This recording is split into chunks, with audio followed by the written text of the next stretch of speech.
is we are going to talk about voter disenfranchisement, and more specifically, gerrymandering. So kind of to give us get us into the world of voter disenfranchisement, I thought it might be useful, one, to start with a broader history of what voter disenfranchisement is, and then I'll show you guys some examples. And the reason why I'm using PowerPoint is I think gerrymandering and how it works is a lot easier if you visualize it in space, as opposed to just sort of think about it conceptually. So I was going to throw up some examples of gerrymandering to get you guys to see what that looks like. So starting back, and we've mentioned this before, when did African Americans gain the right to vote in the United States? We've mentioned this before. After the Civil War. After the Civil War, right? Does anybody know what happened after that? There's a few things that happened. Does anybody know who originally takes power, particularly in the South, in the United States right afterwards? It's a group of people referred to as the Radical Republicans, right? And to unthink, and we'll get into the history of this, because actually the history of race for understanding our party makeup in the United States is really significant. So when you hear Republican for 19th century, think Democrat, because Republicans are progressives. You can see that in, does anybody know what party Lincoln belonged to? Abraham Lincoln? Yeah, he belonged to the Republican Party. Republicanism is basically the name itself is a reference to a unified state level, federal level government, right? In the federalist system, they prefer larger government over smaller, which you might notice is the opposite of today, right? And so there's a flip that happens. But anyway, so the Radical Republicans initially seized power. And they partially do so because of African Americans' ability to vote. They worked closely with African Americans in the 19th century.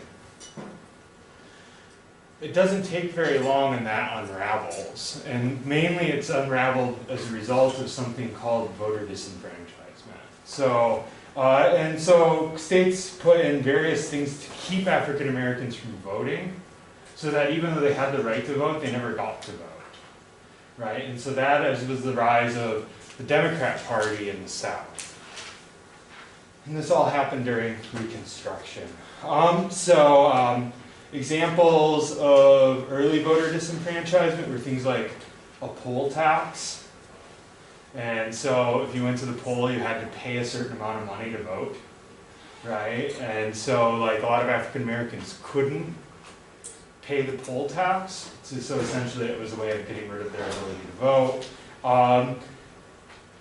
Part of the poll tax was often what was called the grandfather exception, that if you were voting before a certain year, you were grandfathered in on not paying the poll tax, which meant that, in essence, like, who could vote in like 1860 or whatever the date they set was? Obviously, it was Caucasians didn't have to pay a poll tax, but black people did.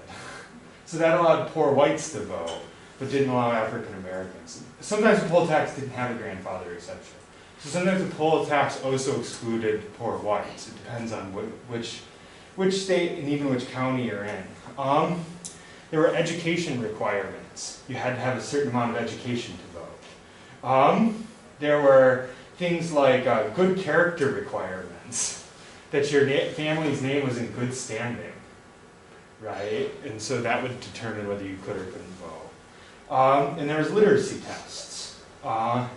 Most significantly, what was referred to as the box laws, which were basically like you showed up and they gave you a literary test. It was usually the county sheriff would give you a literary test and decide whether or not you were allowed to vote.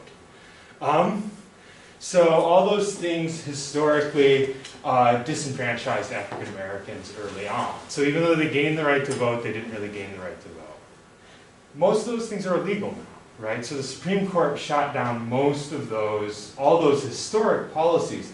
But we have a variety of other policies in place today that also causes African Americans not to be able to vote or not have their votes count. So a list of ones used today. Voter ID requirements. So this requires you to have an ID card that says that you can vote, right? And these also, going back to like, these also exclude people on the basis of class a lot of times, right? So voter ID requires, why would that essentially keep poor people from voting, as well as African Americans disproportionately, having to have a voter ID card?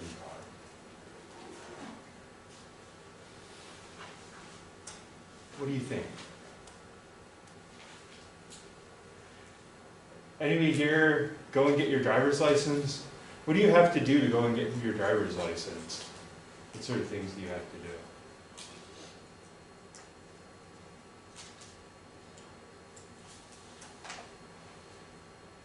You take the driving test and the written test? You got to take the test, right? But like also, like, where do you get your driver's license? DMV. The DMV. Where's the DMV going to be at? How many DMVs are there usually?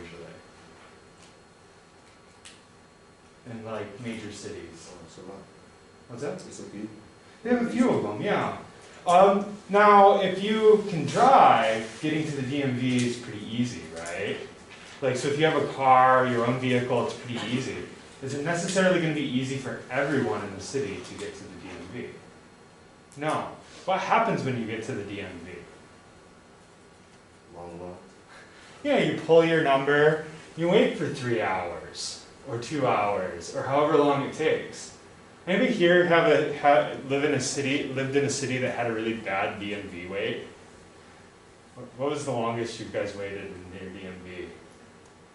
2 hours. 2 hours? I was in there all day. Yeah. In Richmond, I waited for 8 hours once at the DMV.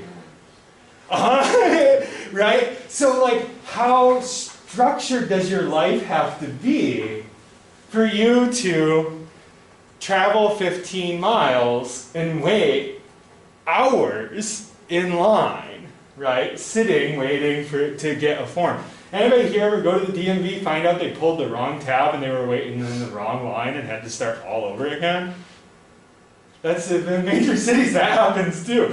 Like, only certain forms exist in certain lines, and if you get confused which one, right, like, it can take even longer, right? So, a way to think about it is in terms of, like, voter representation for people who are impoverished. Any steps we make, right, will disproportionately hurt some populations over others, right? So, having to go to the DMV to register to vote, right, to get a voter ID so that you can show up, disenfranchises certain populations over others. And often, like, a good thing to remember is these laws are often designed to keep people from voting, right? They're ways of interfering in democracy. Parties have particularly done this all their time. Both parties do this in different ways.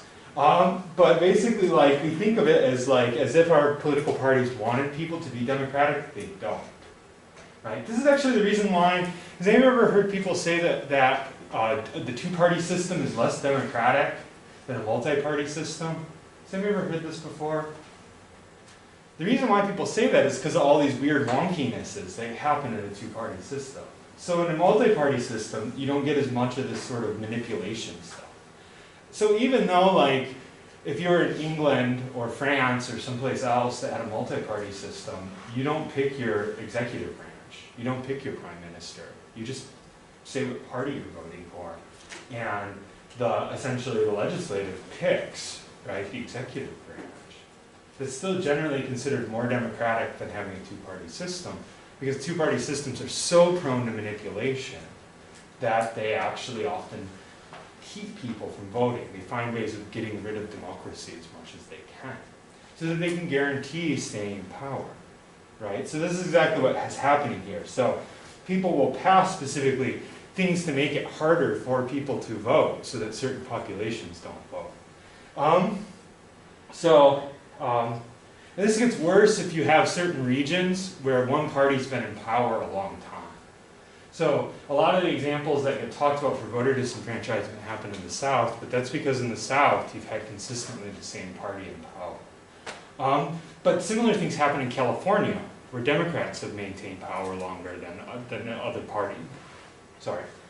It's peanut, don't worry. I always hate that. Like, I always forget to not eat nuts right before I put my mask on, because I feel like I'll be coughing for hours. Has anyone else done that? Or am I the only one who thinks that that's a problem? Well, apparently I'm not. Okay. So yeah, so whenever you have this, and there are like often manipulations on both sides. Okay, so you have reduced voting times is one that's common right now. So a lot of states have cut the amount of times that they allow people to vote. So they may close the polls at 5 and open them at 10, right? As opposed to sort of a more traditional 8 to 7, right? And why would you cut hours for voting? What would be the reason for that?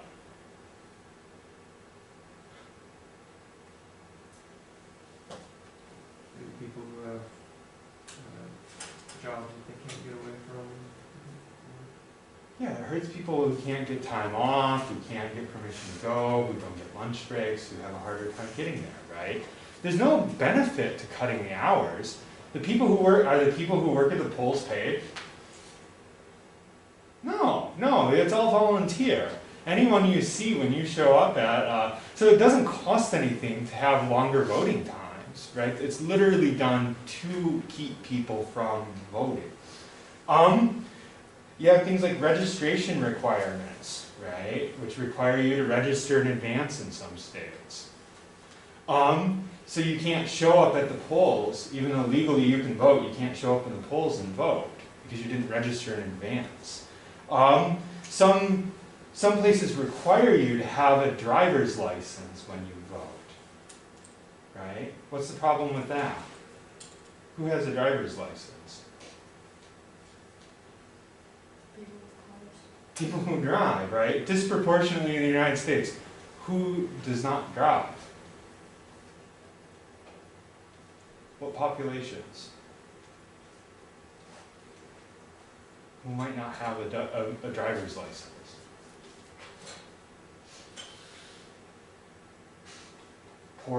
People who are poor and people who live in urban areas, right? Specifically the combination of the two. So that's a way of excluding poorer urban voters. Some states do random voter purges, where they remove people from being registered voters who then have to file paperwork to become registered again, right? And they don't necessarily follow a set logic, right? And so it's often taken as part of like when you purge the people who die or whatever from the list of registration, but that sometimes like people will purge whole existing living populations from, right, voter registration. We talked a little bit about felony disenfranchisement already, right? I think we mentioned that because of the article on colorblind racism. You guys remember that? What was felony disenfranchisement? Who's not capable of voting under felony disenfranchisement? People in jail. People in jail. Who else? People who committed felonies. People who committed felonies. How long is this often for? Ever. So if you ever commit a felony in some states, you will never, right, be able to vote again. Which disproportionately hurts which populations? Which populations go to jail? Poor people.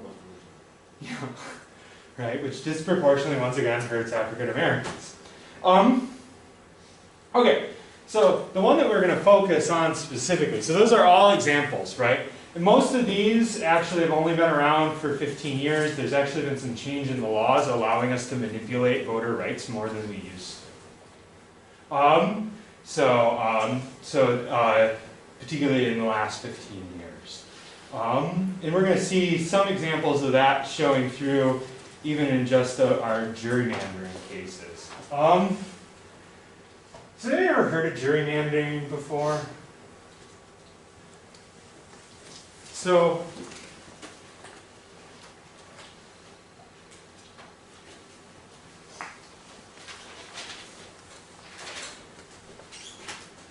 So here's an example of how gerrymandering works. This one's particularly taken from Texas. Oh, I wanted to do a full slide, full screen. Why is it not doing it?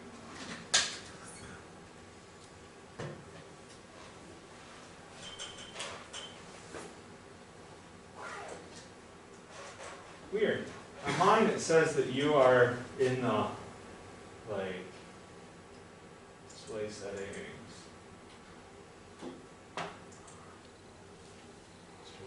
There we go. Cool. Okay, so this one's an example in Texas. So in 2002, this is what the voting district looked like, right? In 2004, this is the voting district looks like. Why would you do that? First of all, do people see where this is? Can you people read that? What city is this? Austin, Texas. Austin, Texas. Does anybody know anything about Austin? I see. Isaac nodded. What do you know about Austin? That's where the saying in Texas is like keep Austin weird. That's like where all the millennials and the young people live. And Yeah, Austin, keep Austin weird. Austin is like this weird arts hub. Anybody ever watch the concerts on PBS? Austin City Limits? Yeah, it's like, and what bands play on Austin City Limits? A bunch of like indie rock groups, right? And then why is that? That's because that's what Austin's like, right? Austin is this weird, it's one of the most like left-leaning cities in America, despite the fact that it's in the middle of Texas, right? And it was the birth of probably no one even remembers this, the slacker movement in the 90s. Anyone ever hear of this? This is a counterculture in the early 90s, so like it's tied up with like the grunge, like you don't really work, you're just sort of like young, lazy, you do a lot of drugs, you get up late, right? Like you have no, like, you completely slough off the work ethic. This is in fact one of the movies that starts off the slacker movement, named Slacker, actually takes place in Austin, right? So it's a big part of this, like, it has this weird history in place, right? A lot of rock bands still come out of Austin. But anyway, so in 2002, this is what the voting district for Austin is, right? It's right there. So that district, right, proportional district of Austin, like, how's that district going to go every time they vote? That little pink square.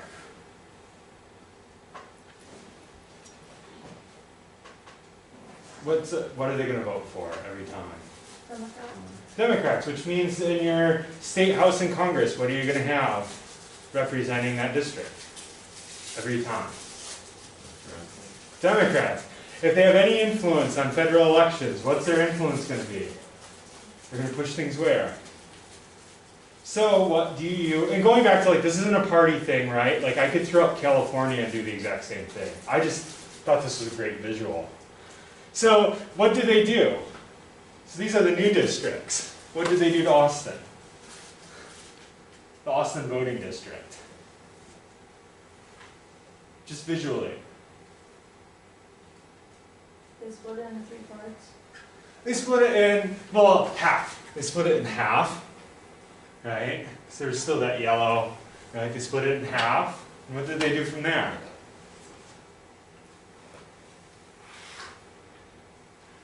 Where does this voting district go? Rural areas. Yeah, they just needle it through other areas. So they basically find, right? I mean, now the voting district for Austin goes all the way to the Mexican border, right? Like, this is a huge swath of land. You guys know how big Texas is, right? What did they do? They basically needled through farm country, right? Until they could outweigh the number of people in Austin. And they did the exact same thing, off in this direction. So what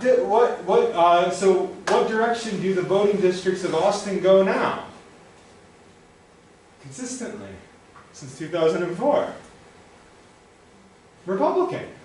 Because there's more people, right? And Austin's a pretty big city, So it took all this farmland to outweigh Austin. Right? You guys see how that works?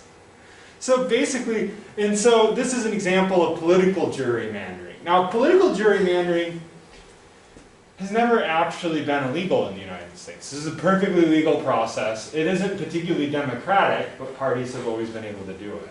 Now, in 1995, it became illegal to gerrymander on the basis of race. Until 1995, that was perfectly legal. But the courts have failed to uphold that. So, in both 2004 and 2018, there were clear cases where race was one of the motivating factors for gerrymandering, and the Supreme Court allowed it, because there was also political and financial motivations to do so. So they've said it was protected under, right? And it used to be that the court had some oversight over gerrymandering, but in 2019, the Supreme Court decided that partisan gerrymandering was completely outside the purview of federal court, which means that the court system can no longer rule on people doing this process. Okay? So it's actually, gerrymandering has been on the rise in the last 20 years. So, so this is one example. Here is, so if we go through, and I picked this one because it's dramatic. So it's a good visual, right? But we're going to look at, so this one is one that was, this is a case, this was essentially one of the cases of race-based gerrymandering. And so, can people see that green well enough?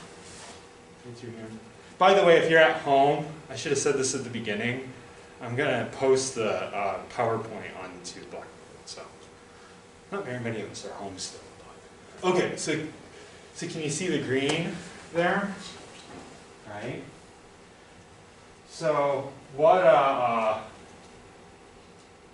which is the largest, does people know geography enough to know which of these is the largest city here? Charlotte, yeah. So Charlotte, and do people know anything about the demographic makeup of Charlotte? It is the most African American city in all of South Carolina.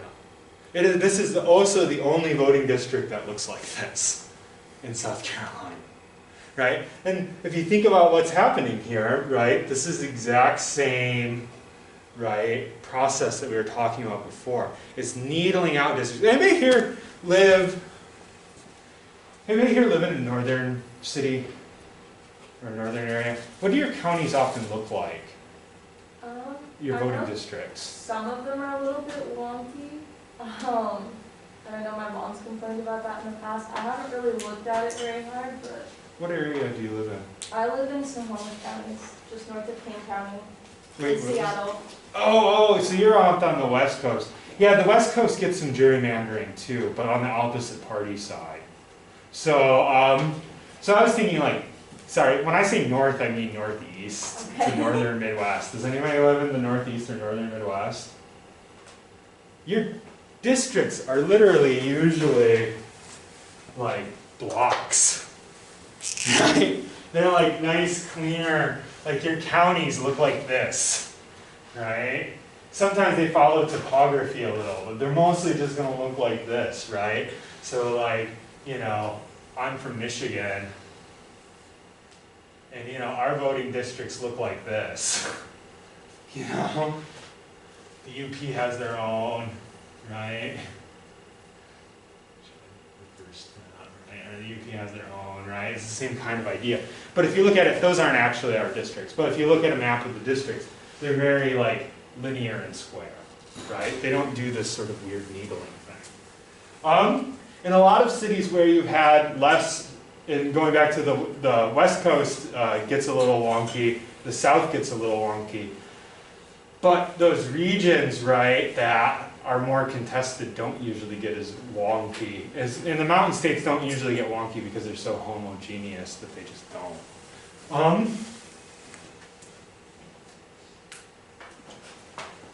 So yeah, so this is largely like, and was often cited for reasons of excluding African Americans from voting at the time. There was a Supreme Court case in South Carolina lost the Supreme Court case. So you know, basically the idea is that you take those districts, you redraw them specifically to exclude populations. Make sense? Okay, so that's the idea of gerrymandering. But gerrymandering just doesn't happen at the district level. It happens at other levels. So one can have to do with what counties you live in. So county governments will essentially try to determine who their voters are by redrawing counties over time, right? And with something called land acquisition. So this is the city of Richmond. Anybody ever been to the city of Richmond? I lived in the city of Richmond for 3 years. I used to be a substitute teacher for money in this county, which is Henrico County. It's kind of a weirdly drawn county, right? So if you look at it, it kind of comes from over here and then wraps around in a semicircle. Can people see that red line well enough? So this right here is the city of Richmond. And this is a big difference between often southern areas and northern areas. In the northern areas, your cities usually aren't their own counties. In the south, generally speaking, like the city is separate from the county, right? So, so basically, like the idea is then the county doesn't have to, you know, to some degree have the influence of the voters in the city, right? So it looks very differently, which, you know, makes it, and that's not entirely unfair, right? Because otherwise the city would dominate county politics, right? But what's interesting is so all of Henrico County is suburb, right? So this is all the suburbs of Richmond, right? Really, the city of Richmond is this, right? I used to live here. It's called the Fan. Virginia Commonwealth, the college I went to, is there, right? But really, it's like the river divides, right? And then when you get, you know, across the river initially, there's some parts that are pretty much cities, right? And that ends about this point. This right here is called Hull Street. And running down this is the African American part of the population, right? So specifically, and then I made this on Google Maps, so I couldn't quite. So if you see where the gray ends, right through here, you guys see where I'm pointing? That is Midlothian County. So what do you see, right? You see the exact same effect that we were looking at for gerrymandering, right? So Midlothian draws it in a semicircle, Henrico draws it in a semicircle. They basically managed to guarantee that their entire voting population is middle class and white, right?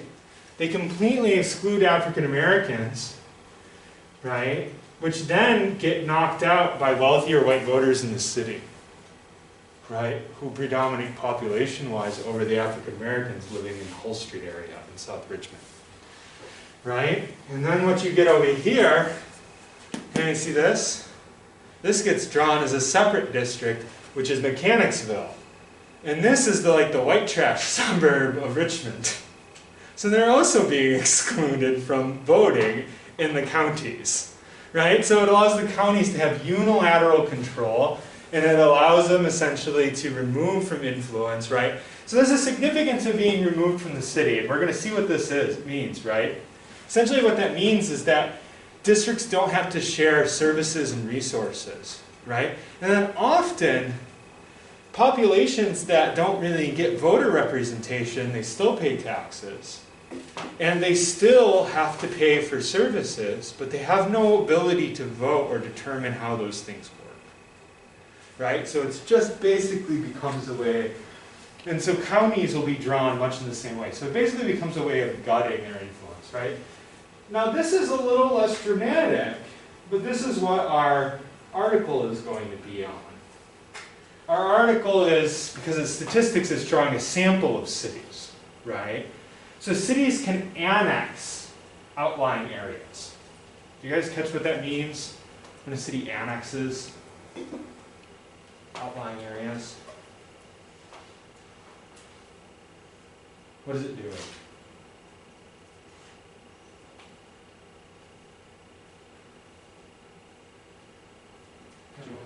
What's that? It's kind of like taking over some control over that area somewhere. Yeah, so as cities grow, cities will make areas that are not the city, the city. Does it make sense? So cities annex places. What the article is on, the annexation plans often are specifically drawn, just like gerrymandering, just like counties, to exclude certain populations. Right? And so this was a case, one of the cases that gets cited is sort of, you know, an exclusionary form of. Has anybody here ever taken subway systems in cities? Anybody here ever done that? Like subway systems or the L or any sort of mass transit bus systems in major cities? Have you ever done this? Then, has anybody ever looked at the map and been like, why the heck is this part of the city? Like it's like the city, you would expect it, right, just to be like blocky looking, right? But then like needles out in all these weird and strange ways, and you're like, how come I can't get to this neighborhood by mass transit, but I can get to this neighborhood by mass transit? You know? And if you look at maps, most cities look like that, right? That's not accidental, right? That actually is itself this weird sort of tied in, its own form of gerrymandering. So like in Mobile here, you get like they annexed these parts of the city, right? And specifically excluded an African American neighborhood. So, and they almost like literally draw a line around it, right? And this is a very normal process. And often if you looked at, you know, and tried to figure out what was happening in the areas excluded from the city, some of them would be industrial zones, right? Some of those would be things that were land that people didn't really live on, right? Some of them would be wealthier neighborhoods who didn't want to be a part of the city. But then, at least some of them would be predominantly minority populations who would like to have the benefit of living in the city and be able to influence it voting-wise, right? They would like the city services. They can't get them, right? Does that make sense? So our article's looking at this statistically and sort of asking the question, right? To what degree can we figure out whether municipal boundary drawing in the United States, right, is a result of either purposeful or just sort of perception-based racism on the part of cities deciding which populations to annex and which not to, right? Everyone following me? Do people need a breather? You guys look like I burned you out with information. Did I? We could do something fun for a bit. I always wish like there were this like regular, like I probably said this before, but like, you know, I always envy my wife who teaches theater because like if people get tired, she's just like, let's play a game. Let's do a theater game, which is actually like actor training, right? Like it's actually learning. Like there's no sociology game I can play. I'm like, okay guys, get up and we're gonna do our mask work. No, people don't do that in sociology, right? That would have no benefit. The best I have is like trying to take a comedic tone and rambling for a few minutes to give you guys a break from thinking.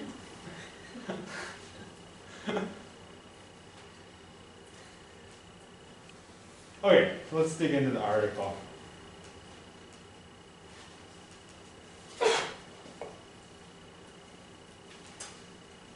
By the way, did anybody notice anything weird on the front page? This is actually becoming more common for journals, is like if their journal is commonly read in another place, they will actually provide a translated abstract. So apparently the Annals of the American Association of Geographers is pretty popular in Southeast Asia and Spanish-speaking countries. Okay.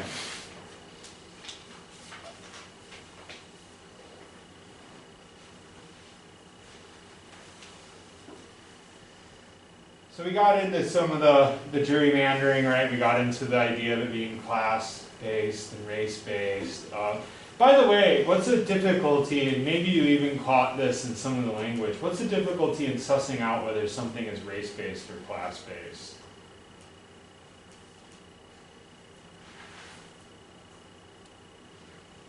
You maybe have noticed that I slide between them a fair amount, which maybe isn't surprising after having read Collins, but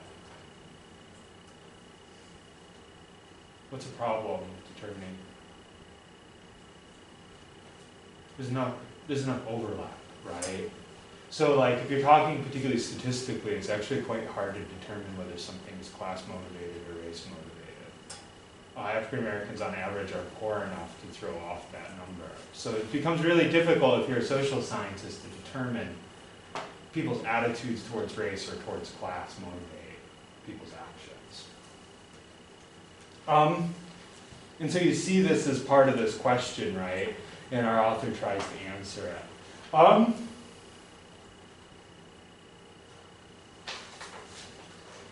There's also sort of a legal significance to it.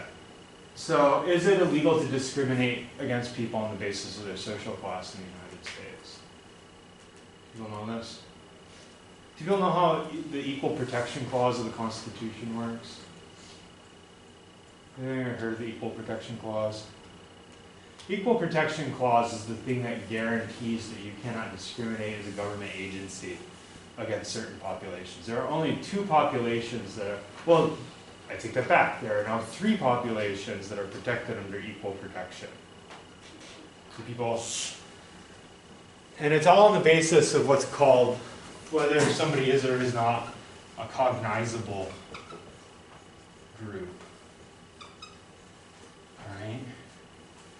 So a cognizable group basically in law terms means whether you can visually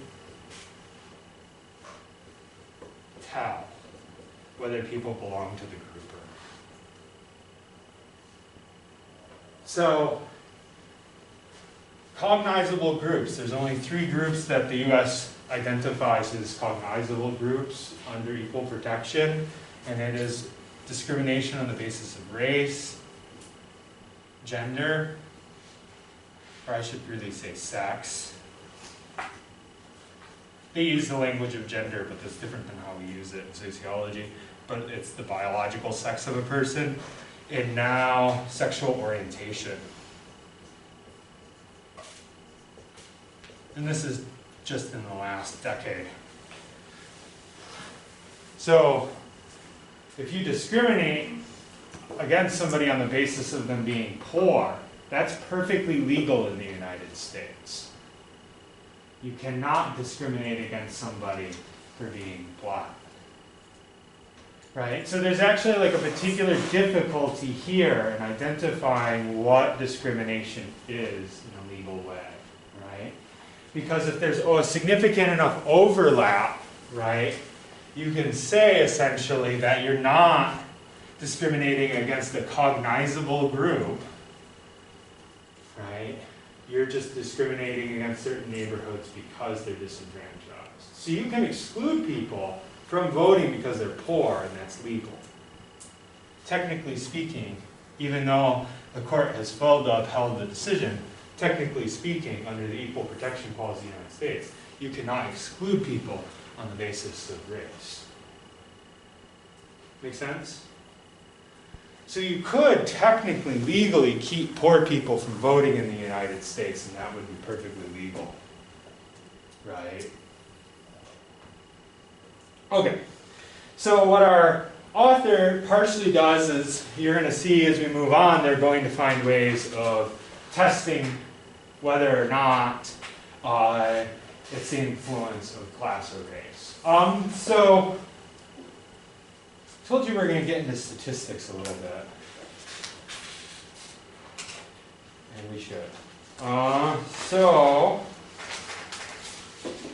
since only some of you guys have a background in statistics, we are going to, okay. Can people see that well enough, the chart? Do I need to zoom in more? Can people read the numbers or not?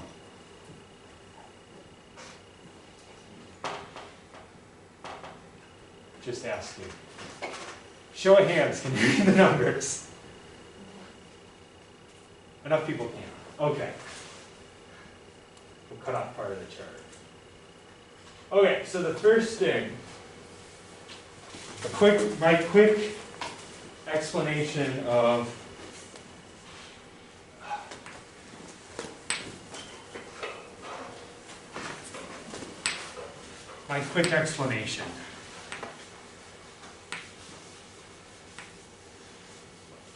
So statistics, as it's practiced in the social sciences, is really just a way of figuring out whether one thing is related to another. Right?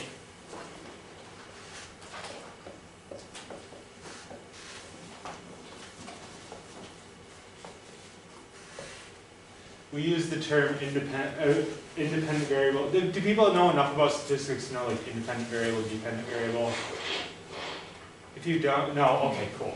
So it's the relationship between an independent variable and a dependent variable. Right? An independent variable is the thing that causes. A dependent variable is the thing caused. So what you can show mathematically with statistics is that you can show whether these two things, whether the relationship between them is not chance. That's what you can show. Right? That there'd be no reason for them randomly to line up. Right? Which means that there's something going on between the two of them. What's going on between the two of them has to be explained, interpreted by the social scientist, right? But you get that whether or not it's chance. Right? Does that make sense? Does everyone follow that explanation? Okay. So how do you read this in a chart? The general rule, ignore, when you're reading a statistics chart, ignore the numbers. The numbers won't mean anything specific. Right? It's not count data. It's not giving you percentages. Like, they might be charts that do that, but that's not the ones that the author is going to build their argument off of. They're going to build it off of, and the test you would use usually for this, to see this relationship, is referred to as regression. There are other tests that do that, but primarily in the social science, they're going to use regression. So regression, right, test, all they're going to show is that relationship due to chance. There might be other charts, but they're not going to build their argument off of that. And quite literally, if we go through that, we're in line with the chart. If we go through our author's explanation, everything our author says is going to be displayed on this chart. The two things you look for when you're looking here are the stars. Right? See the stars, right? Really reading a statistical chart is all about just looking for stars. And whether it's positive or negative. Right? The stars tell you, is there a relationship?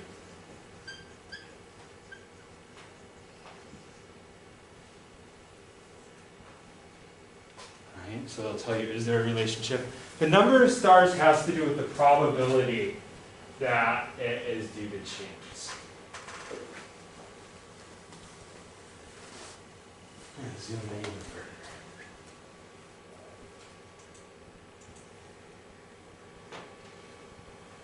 So you guys see these numbers right here at the bottom? This is where they indicate what the stars mean. They are always the same system in every single journal article. So you'll never see it different. If we come across other statistical articles, you'll see the same thing. So they do not indicate whether the relationship is better or worse, whether it's bigger or smaller. None of those things. Sometimes social scientists will talk that way. When they talk that way, they're misunderstanding how statistics works. So all this tells you, so 3 stars means that the chance that the numbers that are being studied, the numbers that were collected, are due to randomness, right, are not interrelated, is a 0.001% chance. That means that it is,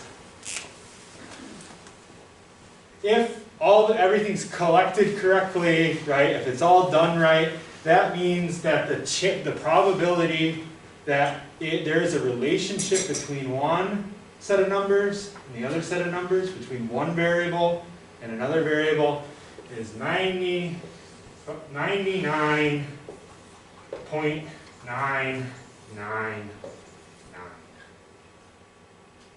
Right, that's the probability that it is interrelated. Right, then from there, 2 stars, the probability is 99.99. 1 stars, 99.95% chance that it is actually interrelated. Lastly, sometimes authors include these, sometimes they don't. This is the little cross, right? A little cross is a measly 99.9% chance, right? At that point, beyond that, in statistics, it's considered not good enough, right? So going back to like the things that you doubt when you look at a statistical chart, you might be able to doubt how it was collected, whether the numbers are actually random, right? The selection is random, whether it represents the population that they're looking at, whether they're using the right variables, right? But generally speaking, mathematically, there is something going on, right, when you have, right? Unless somebody fudges their numbers or something like that, which does happen sometimes.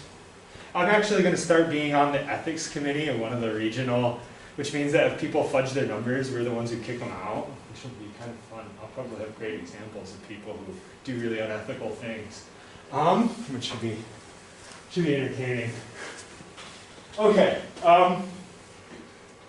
Any confusion or questions on that so far? So you want P to be close, like as close to 0 as possible? Yeah. Okay. Yeah. And then P is like, it's like the probability that the relationship is not due by chance or something like that? It's the so this is the probability right here, point, is that it is chance. It's just random, right? Which is a really small probability, right? So it's a pretty high standard in statistics. Now, what it doesn't tell you is it doesn't tell you whether there's some other variable causing both of these. So it's related mathematically, but it could be that there's some third, we refer to that as an intervening variable, right? So it could be something else causing it. Also, it doesn't tell us which actually is the independent and dependent variable. All that's up to interpretation. So it could be, right, sometimes flipped.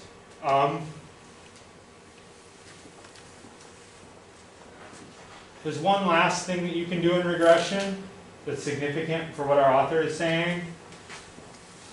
And that is you can test for control variables.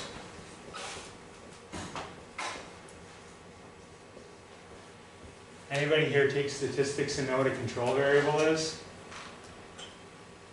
Awesome. It's definitely worth going through. Statistics is a big part of sociology. I'm not a statistical researcher myself, but we all have to take a lot of statistics. I had to compute some of these really annoying problems by hand. They take pages. It's really hard. I hate math. I really do. I particularly went into the social sciences. Like, I like science. And when I was young, I was like, I'm going to be a biologist. And then I was like, I hate math. And then I became a sociologist. And then I had to do a bunch of math anyways. It was kind of disappointing. Anyways, so control variables. So what control variables do is they essentially test to see whether a specific variable is having an influence on this relationship. Whether it could be the intervening thing, whether it's getting in the way of it. Make sense? Everyone follow that? When you have something in between, it's called the spurious correlation. It's a fake correlation. So basically you're controlling to make sure that a given variable is not making a fake correlation. Make sense? So our author, this becomes significant because our author's control, some of his work is controlling for class, social class. Which gets us right, and then going back to the significance of that, is he's capable of determining whether cities are annexing places on the basis of race or social class. Right? He does actually find that there is reason to think that the annexation of things into the city is based on race, not on class, right? Which would mean that there's essentially racial gerrymandering going on, right? Okay. Time-wise. Cool. So let's start looking at some results. So go ahead and turn to the page. Does everybody have a copy of this stuff? Either digitally or cool. I feel like I'm still having to harass my intro students like every class period that they need to bring their article with them. I like quoting from articles, man. And it's like, if you guys notice how much I use the articles, part of that is like one thing I don't want to do is you guys to think that I'm up here telling you my own opinions and ideas. Like I don't actually have an interest in doing that. I'm a guide through the literature, and that's how I view myself. So I have a tendency, like, there's articles we've read that I'm pretty sure that their conclusions are false. I won't tell you that. I'm just going to present things as they are. And so this is like an example of an extended literature, and I think that it's important within the field, so that's why I present it, right? Just to let you guys know. So I don't like to use my own words or share my own thoughts. Okay, so page 948. This is where, and have we talked about the way in which journal articles are structured? Do people know this? And I assume that because it's 300 level, you guys know this, but it's probably a false assumption. So generally speaking, journal articles are structured, and this gets important because we're moving more into contemporary stuff now, so we're going to see this kind of structure more. So it'll be structured in abstract. Do people know what an abstract is? I had you guys write one, so you probably should, right? So the abstract is that short explanation at the top, right? From there, there's an introduction maybe. Sometimes there isn't, it depends on the type of article. Then they're going to review the existing literature, right? All that we've kind of jumped past. I talked about it in a cursory kind of way. From there, you have a method section where they outline their method. They'll tell you what data source they're using, right? If it's qualitative, do people know the difference between quantitative and qualitative? Quantitative uses numerical research. This is a quantitative article. Qualitative uses other forms of data. So it could be interviews, it could be, right, historical stuff. Collins was doing historical stuff, right? From there, after they explain their method, they outline all their variables. That's the dullest part of the article. It's the one you should skip over. You'll have the results section. If it's mathematical, it'll be a chart, and then basically all the results section is an explanation of what they found on the chart. And the conclusion ties it all back in together, right? Most important sections to read when you're reading a journal article: abstract, introduction, lit review, conclusion. In fact, most of the time, I'd say 90% of the time, you can just skip over the rest and you'll still get the meaning of the article, right? I'm digging in to help people practice since it's an upper division social course. So, okay, and I do this in almost all of my classes. It's like it is like a good chunk of what exists in sociology, as well as other social sciences, is going to be things that have statistical charts in the middle. And they're actually really easy to read, so like why wouldn't you take the time to teach people how? Okay, so okay, that's page 948. If I talk too fast to the mass, does anybody else find this, that if you talk too fast, you lose your breath? I feel like I jog, and I definitely feel like I'm jogging if I talk too fast. I'm not used to that. It's like, it makes me feel really out of shape. Anyways, I got winded talking. Okay, so starting on page 948, he goes through his results. I'm going to have you guys start looking at that on the second column under demographic and economic drivers of unbounding. Unbounding is a term that our author uses a lot. Unbounding is indicating that removing specific parts of what's being annexed, right? So like if you think about it, like what's being annexed is bound, right? And then they unbound specific areas to get rid of populations, right? So that's unbounding, that's what we need here. Can I get somebody to read that, skipping over the numbers? That first statement. Anyone at all? Yeah, go ahead. Sorry, where is it starting? The word both, right underneath. Both race and ethnicity patterns at the city level appear to play a role in the selection of neighborhoods for annexation, but in different ways. Cities with higher shares of whites were less likely to annex black neighborhoods and more likely to annex white neighborhoods. Okay, so if we go up, right, we can see where he's getting his stuff. So, okay, so reading the chart. This is where they're going to tell you the top,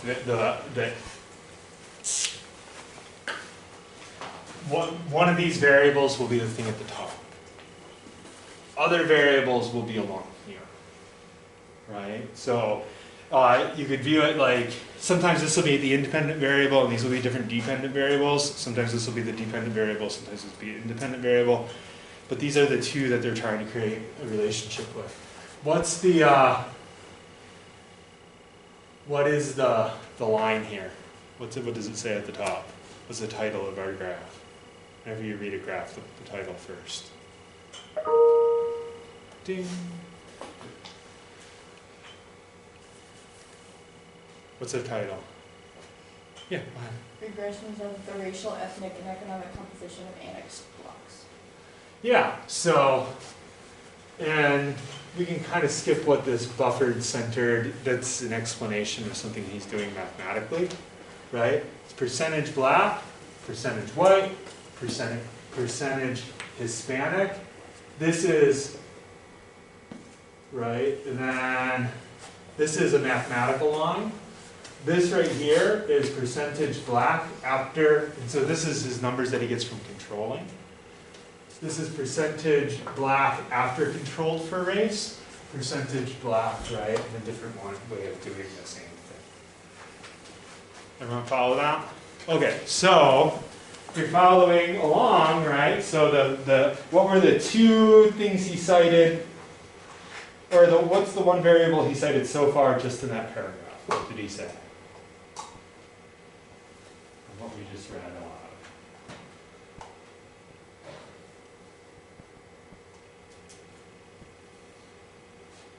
It's the relationship.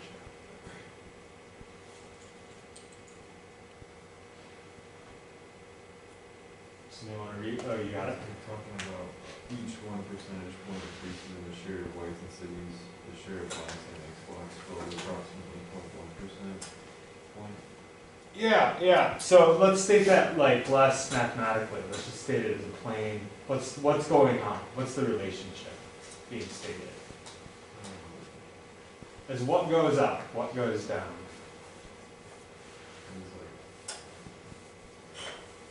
Like has more increase in the share of whites, the share of blacks fell, I guess. Yeah. So there is an inverse relationship, right, between the percentage of white people in the city and the likelihood that they will include neighborhoods that are heavily African American, right? Where do you see that? You see this right here, right? Where it says percentage white in city. Right? So if you go up, right, there is a negative relationship. What that means, so when you see a minus sign,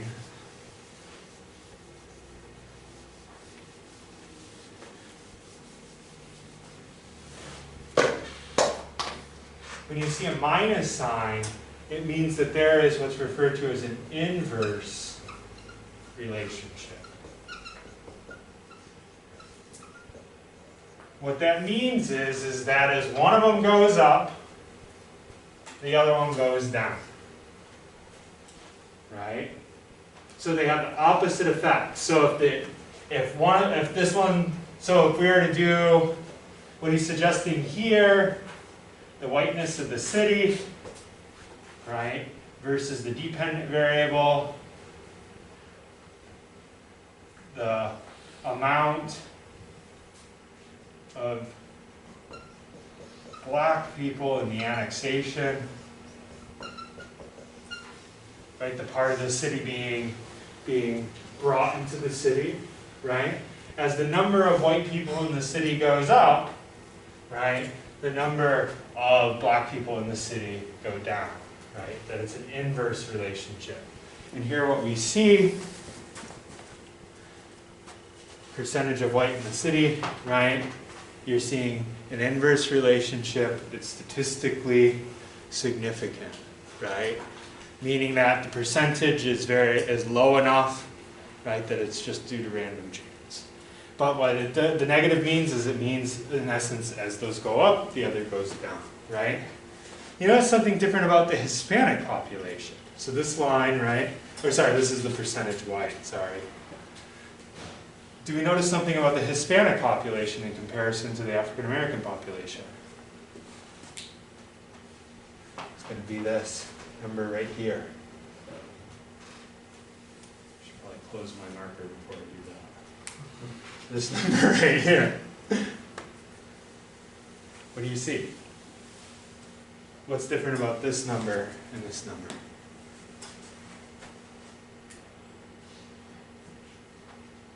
Positive. It's positive. What else? What doesn't it have? It doesn't have like the little cross. Yeah, it doesn't have the little cross. What does that mean? It's a positive number with nothing. No stars, no crosses, no ornamentation of any kind. What does that mean statistically? What's not happening?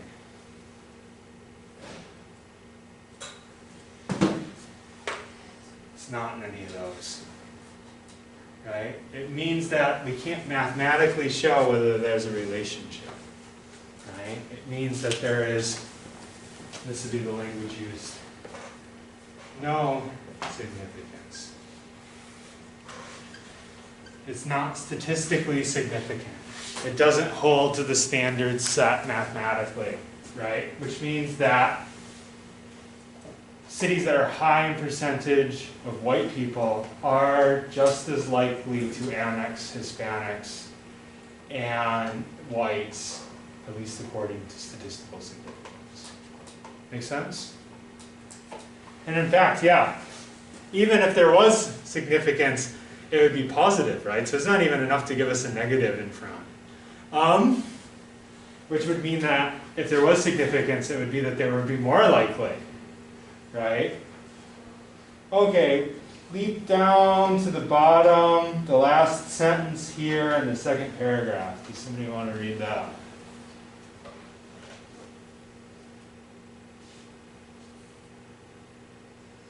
Yeah. Does it start with thus? Yep. Thus, cities facing demographic change as a result of the rise in Hispanic population are more likely to pursue the annexation of neighborhoods with higher shares of non-Hispanic whites.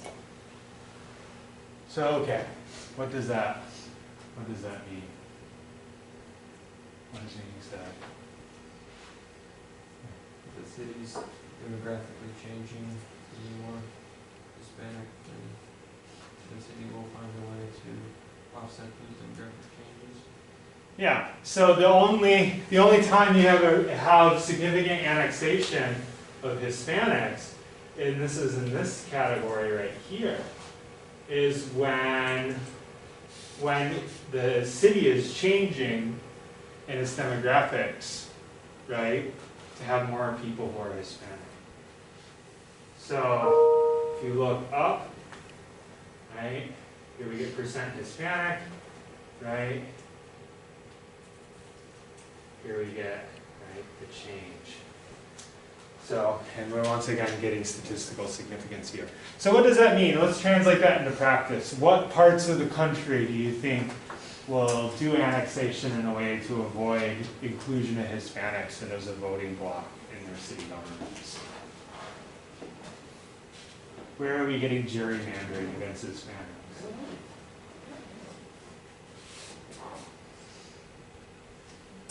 What cities in America have predominantly growing Hispanic populations?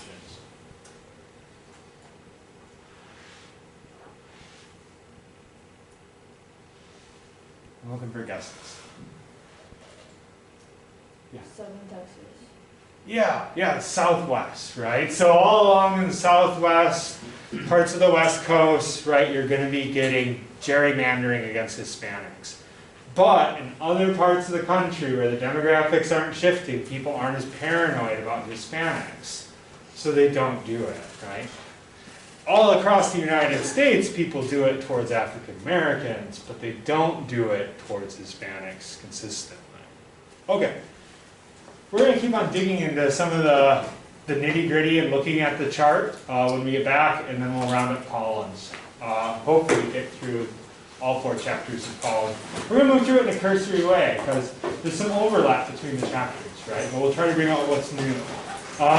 We're also going to end by also looking at the structure of those monographs again, and seeing how she's writing, right? And the pattern that it's likely to follow in other writings. Have a great day. Oh, everyone, did you guys notice I graded your take-homes? So you now have grades and comments. The comments are on Blackboard, so if you go on Blackboard and look at them. Make sure you look at the document itself, because sometimes they embed comments and highlights, so make sure you catch those as well. If you have any questions or you think that the grade is faulty, I am subject to human error, and I'm happy to entertain if you feel like I'm being unfair to you.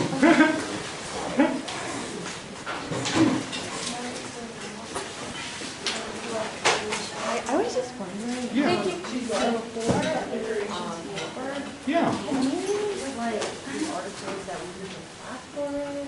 Sure, as long as you have enough other things, right? So I don't want to I guess if you will, I don't want to hear my own voice. You know? So I don't want it to sound like class. If you're drawing something else out of it, or if you're just using it in a cursory kind of way, Okay. So do those don't